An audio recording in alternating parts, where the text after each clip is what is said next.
you listeners have previously heard us talk about several of the movies so far, so we're going to get into another one. This is Rise of the Guardians.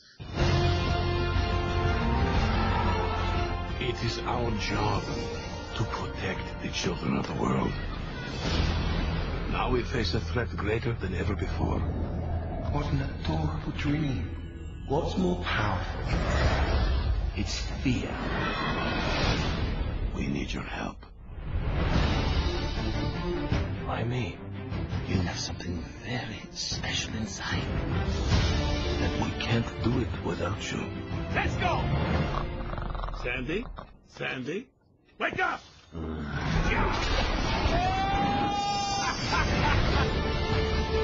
You cannot kill fear, Jack.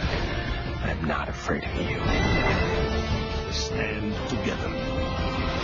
You take the ones on the left, I'll take the ones on the right?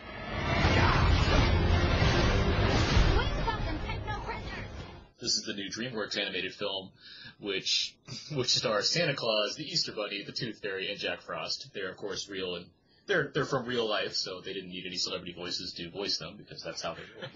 That's untrue, of course, but it does have Alec Baldwin, Hugh Jackman, Isla Fisher, and Chris Pine as the well-known Jack Frost character. Jack Frost. Yeah. Everyone's got to believe.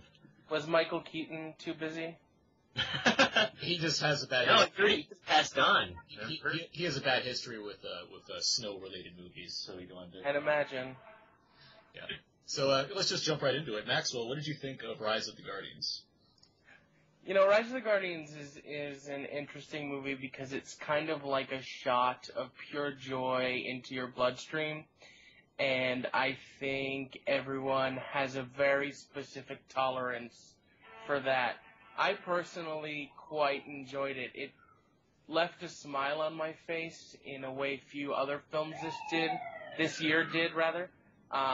You know, it's not great. I don't think it's up to some of DreamWorks' best films, but at the same time, the animation was gorgeous. The story was simple but really fun. The characters and the little twists they put on the iconography of these holidays and, you know, larger-than-life figures were cool. There are lots of little cute creatures running around, and Alexandra Desplat's score was appropriately rousing. So it's just like a sweet, good time that warmed my heart this early holiday season. Okay, so I'll go next. From how you described it, I basically agree with you because I don't think it's great, but it's fun enough is how I kind of come away with it. I think it's fine for what it tries to do. I do think the story it presents does feel generic to me, and that's kind of my main issue with it, as it just feels like not a lot's being brought to this story that's being told. I mean, you're putting up all these characters together and the effort to make this, you know, giant team-up movie, which feels very suitable for the year that we've had, given that, you know, Avengers is the biggest movie of this year by far. So you have this mashup movie of all these holiday characters, and that seems like a fun idea, and that was me. Now, what is that? Aaron, you sound just like a 12-pound dog. That was my 6-pound dog, sorry. 6 pound. But I think one of the issues I have in this movie that is trying to be fun, and I do agree with that. I think it's like for kids, this like movie works. It didn't necessarily bring me the kind of joy that I've had in other animated films from this year, even. But like I do think it's fine for a family audience for this time of year. But one of the things that kind of caught me is I know this movie is based off a series of books by William Joyce, I believe is his name. Yeah, correct. And from what I can tell, those books take place before, they establish these characters on their own separate books.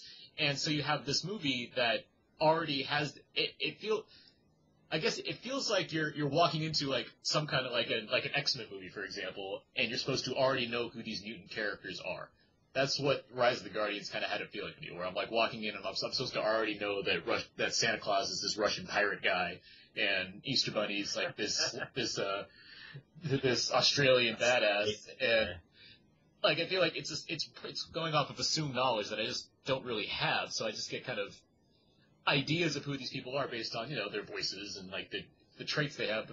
it just kind of throws these characters together, and I'm expected to kind of get with it. And I did for a lot of it, just because, I mean, it's fun to see swashbuckling Russian Santa Claus for the most part.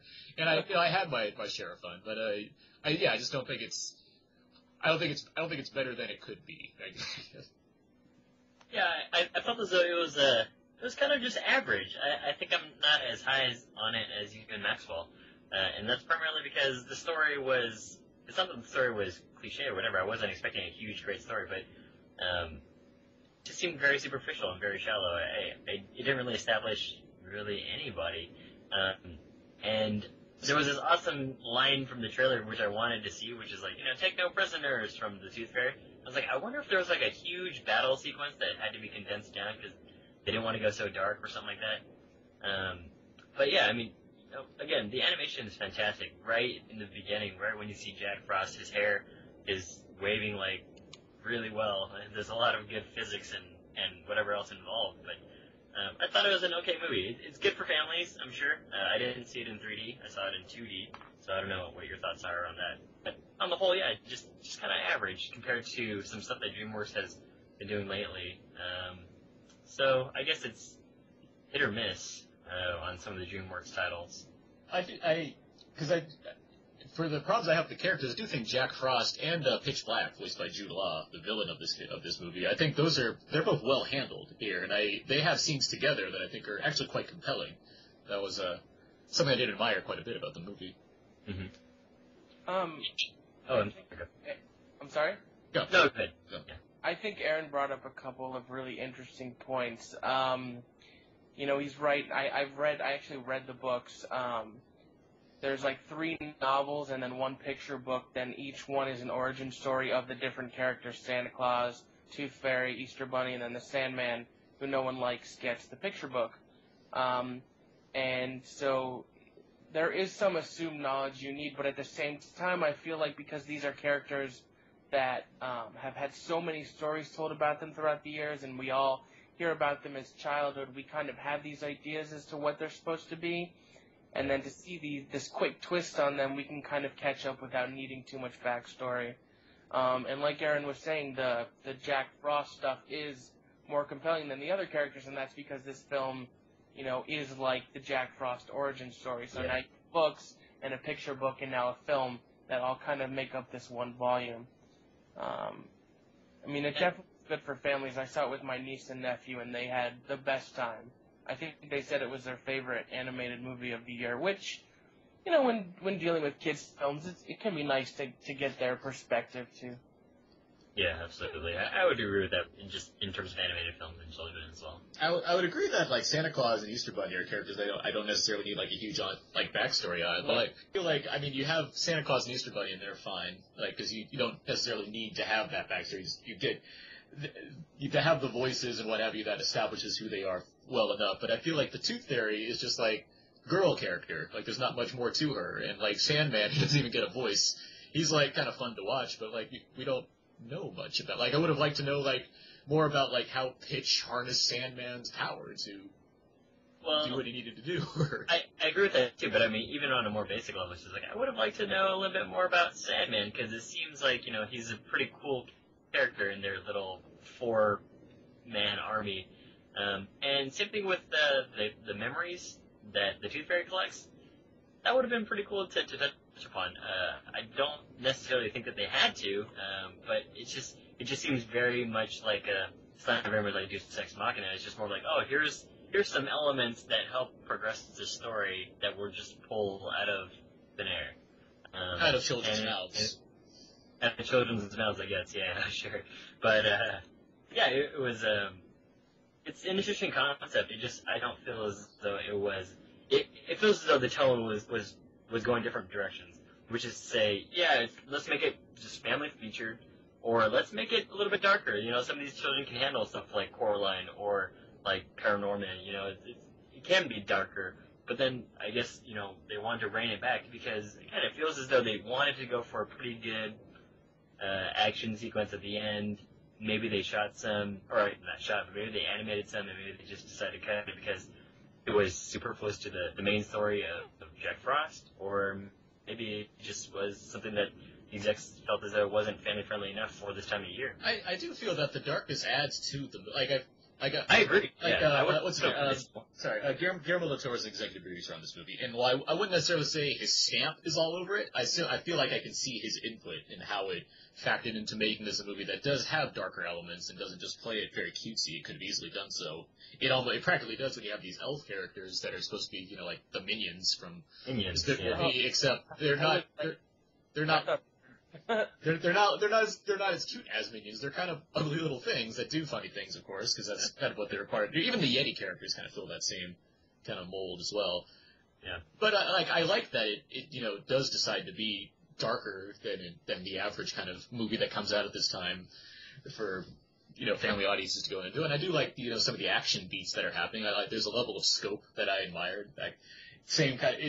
Which is fitting for the realm of DreamWorks that knows how to, it seems to know how to handle action sequences because of the Kung Fu Panda movies and How to Train Your Dragon. There's a wider level of scope that I always appreciate because you really see, you get a good layout of the geography of these action sequences, which is more than you can say about a lot of, you know, actual action movies that come out year after year. So it's a thing I appreciate. But at the same time, yeah, like Abe, you mentioned that you're not as fond of this as other DreamWorks movies, and I agree. I do think movies like Kung Fu Panda and How to Train Your Dragon do have a good handle on present. Sorry.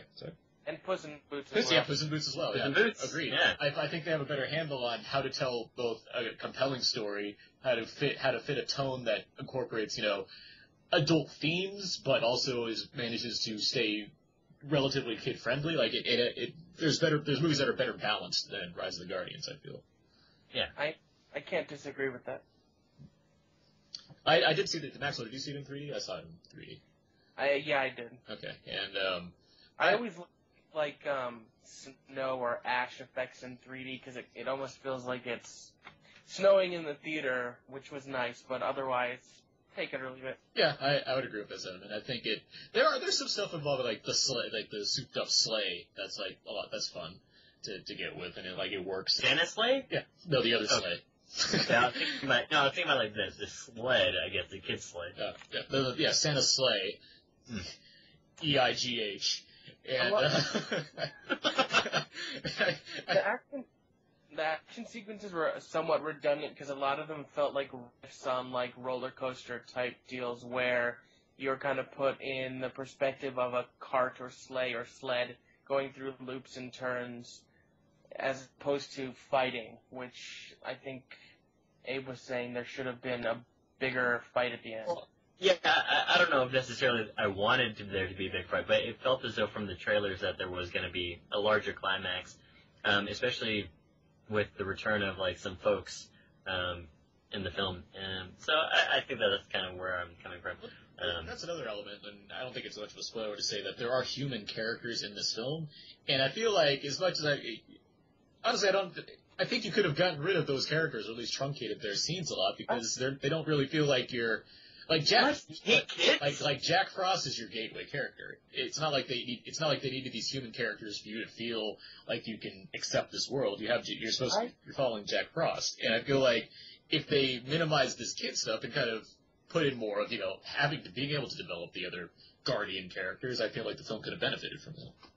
I'm not sure I agree with that because one of the points the film makes is that what separates Jack Frost from the other Guardians is that even though the other Guardians protect children, Jack Frost has maintained a more in-person, quote, relationship with children, and I think it was necessary to at least have one sort of representative child of the children to maintain that connection and have a face for what it is exactly the Guardians are trying to protect. That's fair enough, and yet you are putting a face on it, so it's not, as opposed to having anonymous children not being able to see him, there is somewhere there. In terms of the children, though, I thought the Cupcake character was particularly odd. I'm not sure what they were going for. That was the bigger girl. Right. Oh yeah, that was kind of rude, wasn't it? I thought it was a little bit rude, or maybe it was also progressive, and I missed the point. Oh yeah, perhaps. But yeah, on first glance, I was like, it doesn't make fun of her. It doesn't belittle her. But I mean, she was clearly supposed to be some sort of challenge child. Yeah, the bully. I don't know. I felt like she was more of like a Nelson Muntz type character. I think that's what they're kind of going for. Yeah, exactly. As opposed to a challenge. I don't think she was supposed to be a challenge character. I think she's just a bigger girl, and she has like a tiny nickname, so she has Cupcake. Like that's. I wouldn't say. I mean, it's something that I remember, but it's not something that I really felt. I don't think it didn't feel awkward to me that this character existed. Yeah. Another reason that I felt it was a little bit more just average was because of the problem that Jack Frost has to face in this gets resolved fairly quickly, and it's all within one quick set, and it could have been a little bit more extensive than that, and it's not a huge knock, but it just kind of just for kids it's going to be great, because I remember some kids were just really into this. They were really quiet, really sad when Jack Frost has to be exiled or whatever, in the snow caverns, just like Chris Pine in Star Trek. But no, I mean, he could have, had to struggle with this and had to struggle with, some kind of moon character. But it just gets resolved really quickly, and it's not overly. It is a sad story, but at the same time, I wasn't super affected by it because I never really got to know Jack Frost per se. See, I disagree with that because I feel like the movie has issues of character development, but I thought Jack Frost was handled very well. I feel like I did get to know him, and I liked the way it revealed more and more of his story as it went along. I can see that, but at the same time, I just felt as though it was kind of just ho-hum in terms of the way that they went about it. There are a lot of rules in this movie. I feel like it had to lay a lot of groundwork so I can get to understand how these Guardians function. Even then, I still feel like I have some haziness involved, or like some things unexplained about how their powers work exactly. We have to believe in them. Well, beyond the basics. Just like an elf. Yeah, beyond clap your hands and fairies live or whatever. Like, I mean, it's just the universe that Willie Joyce has created. Really weird. Yeah. Like I get that. Yeah, that there is. Again, it comes off of if I had the knowledge I had already based on the books, maybe I would have been able to kind of get into that world more. But while I did appreciate the things that were brought to me and like how certain things were handled, I do think that there is that presumed knowledge kind of held me back from appreciating it more, I guess. I kind of want to piggyback off of Maxwell there and just repeat what he said about just. I felt as though the mythology of all these folks individually is fine, and I didn't even know that this was based on a book, so I kind of just went with it and just was thinking that this is a somewhat original story about what if the hero or what if the people from the holidays were actually real warriors that protected you, and I thought that was pretty cool, but at the same time, just the execution wasn't as sharp as I wanted. I mean, I assumed it had to be based on a book because I'm like, where's Russian tatted up Santa coming from? Like, I didn't understand. Yep, you just wanted Alec Baldwin to put on the worst accent ever. I loved it. I loved the accent. Yeah, I said. I like Alec Baldwin's accent, but come on, how cool would it have been if Guillermo del Toro voiced Santa Claus? Like, his accent is so Spanish Santa Claus. There you go. That's full. He has such a great accent. That would have been amazing if it was Guillermo del Toro. He looks like Santa Claus. Like, how hard would that have been? How awkward would it be if there was just one live action character played by Guillermo del Toro walking around as Santa Claus? I will stick up for Jude Law more because I really think he gave the best vocal performance of. Yeah, I agree. I mean, I like Jude Law in general. I always think he's excellent. I do. You know what? And I just recently watched AI again, and I watched Road to Perdition not too long ago. Like Jude Law had this great, like he hasn't stopped. Like he's continually good at everything. But I really like Jude Law quite a bit. And what I like about Jude Law is that for someone who's so pretty, he usually plays really gross characters. Yeah, I mean, like in Gattaca too. I mean, he's like a really nasty dude, and then he gets a sensitive side that you didn't really see coming. And what was that? Gattaca. Oh yeah, and in Contagion as well. That character was nasty. Yeah, he plays some seedy individuals at times. Even like Talented Mr. Ripley, he plays an asshole in that movie. His performance. How was the movie with Forrest Whitaker? Which one? The one where he is the Republican?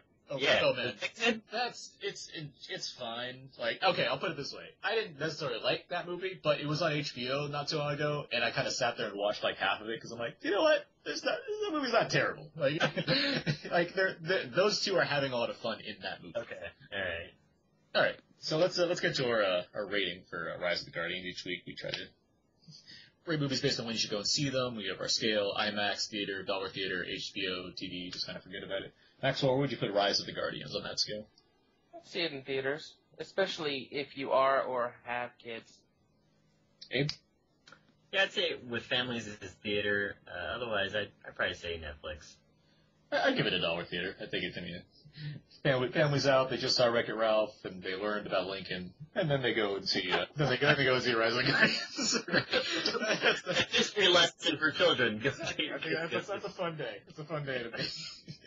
Triple feature. Yeah. So, all right, let's talk about a couple other movies, even though Abe and I have been involved in other recordings that have talked about some of these other movies already. I want to hear Maxwell's thoughts on, first up, Life of Pi. What did you think of Life of Pi, Maxwell? I thought Life of Pi was a very mixed bag for me. I kind of separate the film in 3 acts in my head, the middle act of which is absolutely stunning. The filmmaking is accomplished, the visual effects are, I would say, arguably some of the best I've ever seen. The 3D was great, the emotional stakes were high, and this newcomer actor, and I apologize, I can't remember his name, I thought was incredibly compelling. But then the first act and the last act just didn't work for me at all, and kind of completely crumbled the movie. I have read the book, so I knew sort of the structure and the allegorical approach that the story takes, but I found its portrayal in the film very ham-fisted and on the nose, and I thought missed some of the finer and more subtle points that would have made for a more effective whole. Really great filmmaking, but I had no connection to it at all. Now, I feel like, Abe, you're going to agree with Maxwell. You've also read the book. I both read the books, Maxwell, so I felt as though, the emotional hits that the book gives you, even though it's a little bit slow in the beginning of the book, the contemplative things that the book has hits you a little bit better than the movie does. And the movie is visually stunning, but it's just, I just felt more of his plight from the book. I mean, yeah, I completely agree. I hate to make my thoughts so completely dependent upon comparison to the source material. Yeah, I said that yesterday too. The device that the film uses is such a literary device, where you have an older character telling his story to an author, and it just felt very sort of stale and dull to me, and really took a lot out of this middle section, which was terrific. I wish it had been stronger all around. And I don't know, I think the ending feels a little cheaper in the movie than it did in the book. I know a lot of people have issues with the ending, and I don't want to reveal it here at all, but in the book, where you're dealing more with something literary, okay, I understand. And in the film, I was a lot more betrayed by it, I guess, is the word I'd use. Yeah. Now, I've already shared my thoughts twice so far in this episode of the podcast. This very ambitious episode of our podcast this week. It's not that I can't really disagree with you necessarily, just because I haven't read the books, I don't have a basis of comparison to say you're wrong. But I did appreciate the film, and I did like the book ending elements more than you guys, obviously. I mean, it's not the highlight of the film to me compared to obviously the journey of Pi in the Tiger and Richard Parker on the ocean. But, I do think there are a lot of effective elements going on in both the beginning and the end, and I think a lot of it comes to, while not the most elaborate presentation, but I really do like Irfan Khan's performance as the older Pi who narrates this story. I really like the emotion that he was putting off in how he kind of told the tale. But so, what did you think of the visual, in 3D? Did you watch it in 3D? Me? Yeah. Oh yeah, I said before I saw it in 3D. I thought it was. Oh, I'm sorry. I guess I didn't hear that part. But it was good? really great live action 3D, and further argument for the potential legitimacy of it in terms of storytelling in cinema. I don't think it had as much of a thematic purpose as, say, in Hugo, but at the same time, it was used really, really beautifully. The picture was lit properly, so there was no dimness. The the depth of field and the perception was strong, and it made some elements really intense. Yeah, the shifting aspect ratios thing also. That kind of, I don't know how I felt about that. I read it. I was interested to see if there was anything online about Ang Lee's decision to do that. So I looked it up, and I read an interview with him where he basically said he felt that we, stick too much to traditional filmmaking techniques, and we should kind of throw, caution to the wind and just do what we want. But those two scenes kind of took me out of it just because the shifts were so unsubtle. It was like one shot. If it had been, disparate scenes where you're editing from one scene to another, but it was like mid-scene, it went from one aspect ratio to another. I mean, I can say the same thing about like the IMAX presentations of Mission Impossible or Dark Knight. They're more, given the nature of the action in those movies, they're maybe different, but I feel like it's the same type of thing. Fair enough. I can't disagree with that. And Ang Lee he's played with that in the past with his Hulk movie, which is something I did. As much as I have mixed feelings about that movie, I really liked. He really directed the hell out of that movie in terms of what he was making a comic book style fit into the frame of the film. I really liked some of the decisions that he was going for with that one. Yeah, I mean, Ang Lee's an incredible director. I mean, even though he's won an Oscar, I don't think he gets as much recognition as he deserves, particularly from his versatility, because if you look at his career all the way back to like Ride with the Devil and The Ice Storm, which is a personal favorite, to be able to do The Hulk and Life of Pi and Lust, Caution, and of course Brokeback Mountain. I mean, Crouching Tiger. Crouching Tiger. I don't think at this point there's anything he can't do. Yeah, he and like Danny Boyle was another one who I think are just like very versatile directors that you can't.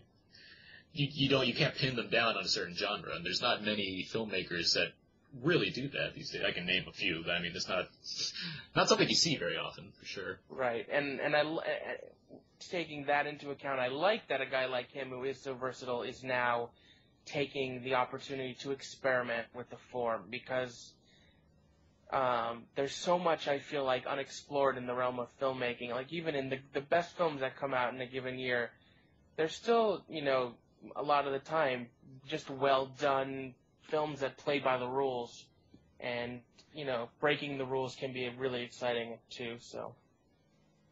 All right, so, because I don't want to be talking a lot about Life of Pi this week, I want to move on to the next film, Silver Linings Playbook, which you saw, Maxwell, and do you want to give your thoughts on that film? Sure. I'm definitely in the minority, but I really, really hated Silver Linings. Hated? Really? Wow. Vitriol coming out of your mouth on this I one. haven't seen it, so I'm a neutral party. I mean, I'll say I thought Jennifer Lawrence was excellent, even though her character is bullshit. I'm sorry, I don't know if you allow correction on podcasts. And Bradley Cooper's pretty good, even though I think he relies too much on like actorly tics and gestures instead of, the cutting to the internal, which I find more impressive in terms of acting. When he does do that, he's great. And then there are other moments where I thought he was kind of cartoonish, which is my problem with the movie as a whole. I mean, I understand it's a comedy and it's, screwball or slap, whatever you want to call it, but, you're dealing with these characters who have severe mental illnesses, because bipolar disorder is really serious, and sex addiction is also really serious, and I thought it kind of made a mockery out of that. So you have a film where the first half is like this really tasteless, again, I thought, look at mental illness, and then it shifts into a far more conventional romantic comedy, and I actually like that part better because I'm a sap when it comes to that. So the ending is all happy, and I don't think that's a spoiler. I mean, the movie's called Silver Linings Playbook. I think you expect it to end well, but it just sat wrong with me. The whole thing just made me very uncomfortable. Like I was being asked to laugh at these people who I just felt sad for her. I don't feel like he was forced. He was trying to have me laugh at these people because of the problems they have. I think the tone did manage to do right by what it was presenting, as opposed to fitting into a more dramatic territory that's dealing with people with these kind of problems. It took a lighter touch to it, and it does fit a certain mold of comedy, as opposed to being, a dark, dramatic movie, which it easily could have been.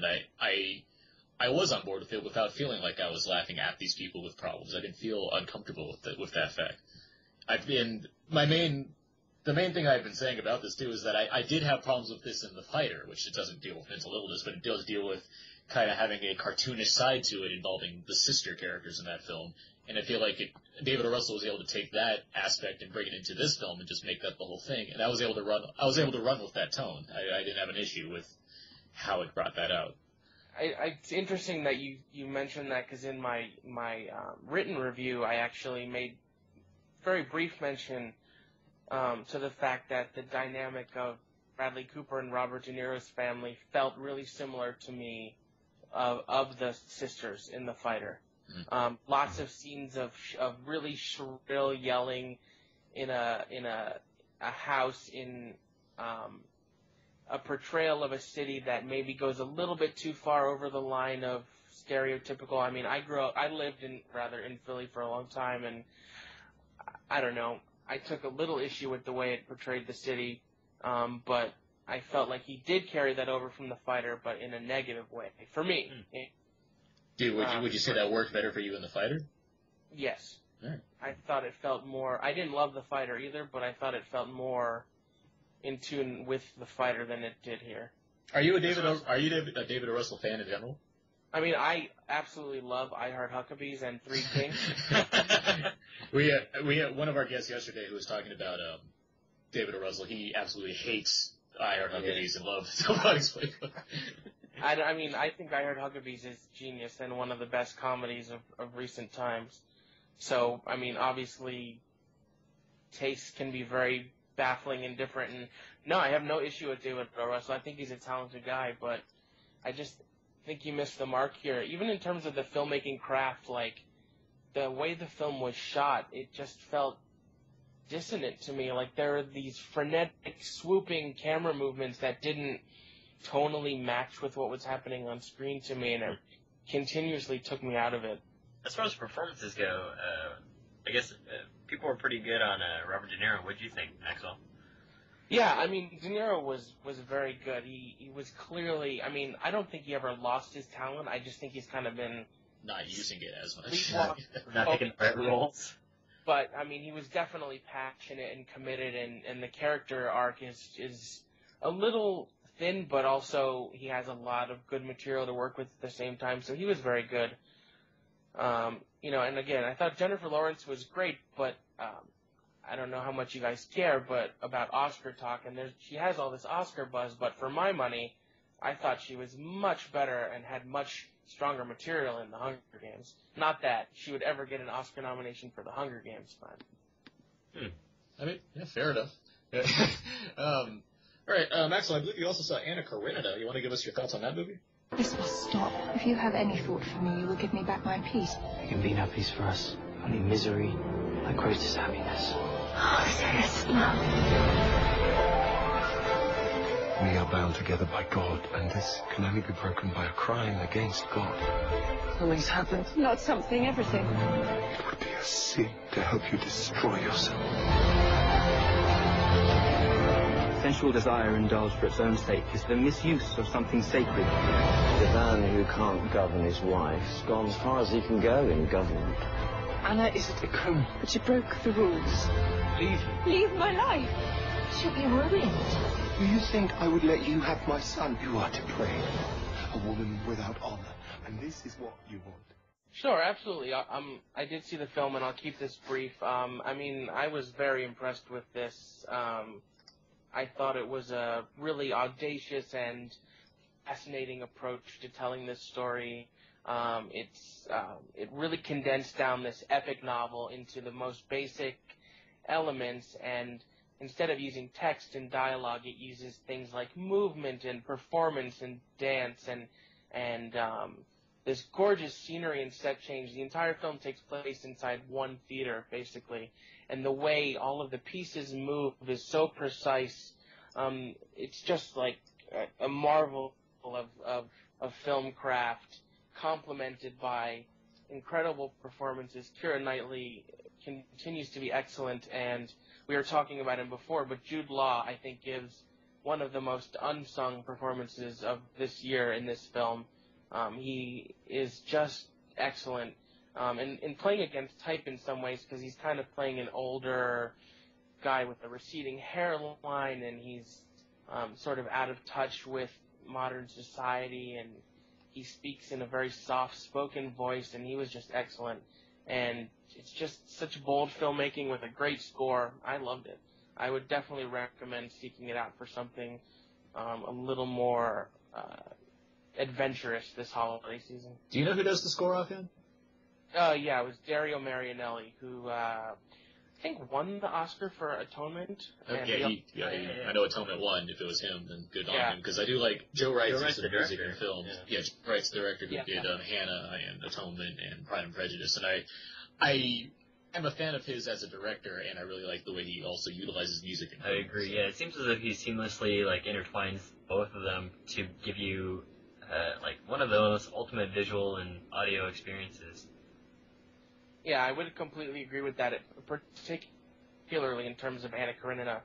The film is sort of like a cinematic ballet in its use of music and movement. It's really just kind of blew my mind and just took my breath away. Joe Wright is endlessly inventive and talented, and I can't wait to see what he does next. I'd love if it were a James Bond movie. I'd love to see a Joe Wright James Bond movie. That'd be something. I mean, I think he proved he could do it with Hannah. So. Hannah, for sure, yeah. How was Kick-Ass in Anna Karenina? I know Aaron Johnson. Aaron Johnson is He was actually quite good. I mean, he surprised me over the past couple movies because he's a really versatile guy, and he's proving to be something of a chameleon.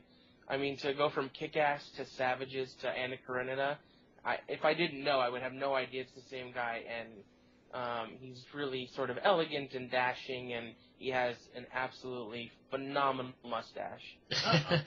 I am a fan of good mustaches in films. So. Yeah, and particularly, it's November, it's Movember, whatever that is, so, I mean, he definitely is at the top of my November 2012 best mustaches list. And I'll be sure to link to that list. Yeah, exactly. I would love to see the rest of your top.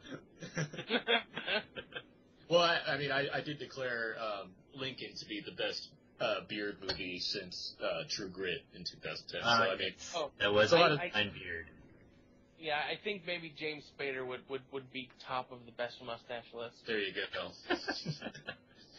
go. Did you see Lincoln? Actually, you saw Lincoln, right? Yeah, I saw Lincoln. Did you like Lincoln?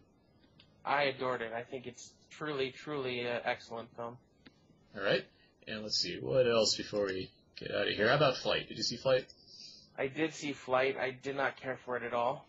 Yeah, you're kind of on board with us. Yeah, that was. Denzel was great, but the film was contrived and insultingly in its portrayal of alcohol addiction. Yeah, substance abuse. Yeah. Yeah, I had similar thoughts on it as well. I'm not trying to boot you up, but I know Abe and I are very curious about how this podcast is going to turn out since we've had such a mishmash of different guests coming on to give us their opinions of various holiday films that have come out. I am calling this the Holiday Hodgepodge episode. That's the title I've been going with. Sounds like a great title to me. Yeah. So, Maxwell, can you tell the people where people can find more of your work? Absolutely. Yeah. You can find my work at theractedfocus.com, or you can follow me on Twitter at twitter.com/MaxLHad. Great. And, thanks for joining us and giving your opinions about many of the films that have come out. Always a pleasure, guys. Thank you for having me, and happy Thanksgiving and happy early holidays. Awesome. Thank you very much. Sure we'll have you back on soon enough.